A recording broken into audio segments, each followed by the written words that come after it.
Okay, so the four issue areas have to do with how it is that we make decisions, what do we understand our purpose to be as at Pilgrim, how do we communicate with each other, and how do we manage the resources that are in our care. And all four of these proposals have to do with the development of what's called a circle, which is a term within consent-based decision making. So the idea that we use consent-based decision making is kind of central to what it is that we are proposing. We think it's actually a better way for any local congregation, but particularly a congregation that has the kind of values that Pilgrim has. It just makes better sense for us to do it this way. But it's not the way we've always done it. And so it takes a little bit to kind of get our heads around what is consent-based decision making. So when you think of an operating system like for your computer or for your phone, your phone can be an iPhone and it can be an Apple or it can be an Android. Two different operating systems. Actually, there are others, but those are the two dominant ones. But they all basically do the same thing.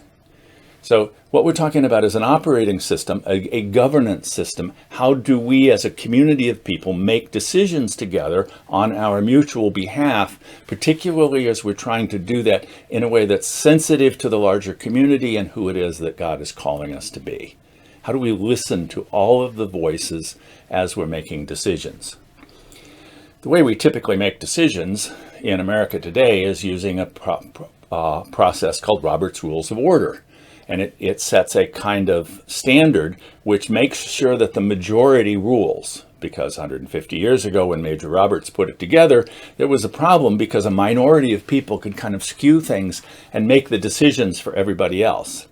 And it seemed much preferable to have the majority be in charge. And of course it was. The problem is that people can be in the majority, and that doesn't mean that they necessarily know what's best. And because what they're voting on is their preference, it becomes a binary. I'm going to vote for this or I'm going to vote for that. And all those kinds of shades of gray and nuance and other ideas, it's very hard to incorporate them into decision making using Robert's Rules of Order. So about that same time, Auguste Comte, Frenchman, who was actually the scientist who invented what we now call sociology, who was looking at how it is that communities function together, first had this idea of a thing he called sociocracy, like democracy or monarchy, or it's an ocracy in the same sense as that. But so the whole community makes decisions together. He had the idea for doing that, but he couldn't figure out a way to make it work. And it's really only within about the last 50 years, with the advent of the science of complexity and the various sciences that make sense of how it is that systems function, that we've been able to figure out a way to do this that really works. And it really works. And there are thousands of organizations that use a kind of consent-based or dynamic governance model for making decisions. So we're going to lean into that. We're going to actually use that in our conversations on Wednesday evenings, so you'll have a chance to kind of experience it. But it's what the discernment team used to come up with the proposals. So we're all pretty jazzed about it. You're going to find that we really like this. We think it really works better. It seems more cumbersome only because we're not familiar with it. So I just want to share with you three things that are sort of characteristic of how it is that this works. One is that it starts with an aim. We have to be very clear about what is it we're trying to do. Any proposal that gets brought forth is measured against the aim of that group. What's the choir for? Why do we get together for worship? What's community partnership about? What's it trying to do?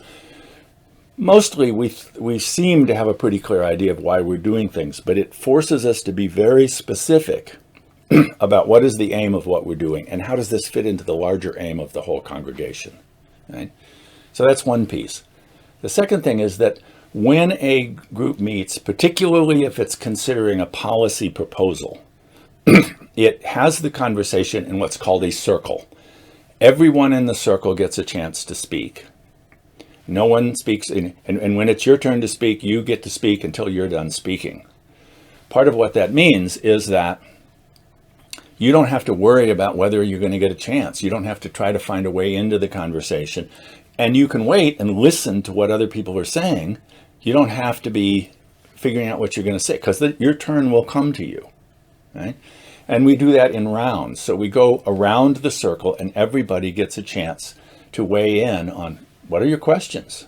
What are your reactions to this proposal? Do you have objections to it? And so that becomes the way the decision gets made, is out of this circle process. And the third thing is that typically when we're voting on something with Robert's Rules of Order, it's either this or it's that. You know, you're voting yes or you're voting no. You're voting for this person or for that person. And so it's a kind of binary choice. With consent-based decision-making, the proposal may not be exactly what you want, but it's close enough. It's going to move us it's going to move us towards our aim. So we don't all have to agree. We just have to find that this is good enough for now, because we know that whatever we've decided to do, we're going to come back to it. We're going to look at how did that work? Do we need to tweak it? Do we need to revise it? So a part of the assumption of consent-based decision-making is that anything we do is not the best way to do it yet. And each time we come back, we're going to make it better. We're going to refine it. We're going to find a better way to do whatever it is we're trying to do.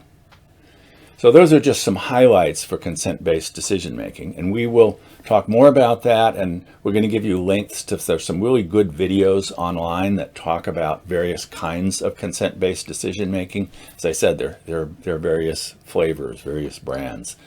Sociocracy and holacracy are the two major ones, but even with sociocracy, there are various versions of that. So what the team that we're going to put together, the circle that's going to look at how we do governance, its job is going to be to say, okay, what seems to be the best brand for us? How do we need, we're doing this one, we're doing that one. Which one are we going to practice? We're going to have some of us that are really good at it, understand it, serve as consultants to each other, so that we have within Pilgrim a team of folks who know how to do this, and any group that wants to learn it, to do it, can do it. We're not mandating that any decision-making group has to do it this way. We're simply holding this up as a way that we think is better. It's superior for a lot of reasons, but it's going to take some work to learn it. And so we're creating a team of folks that can help us live into this new way of being. Okay? So we'll talk more about this on Wednesday night. Hope to see you there.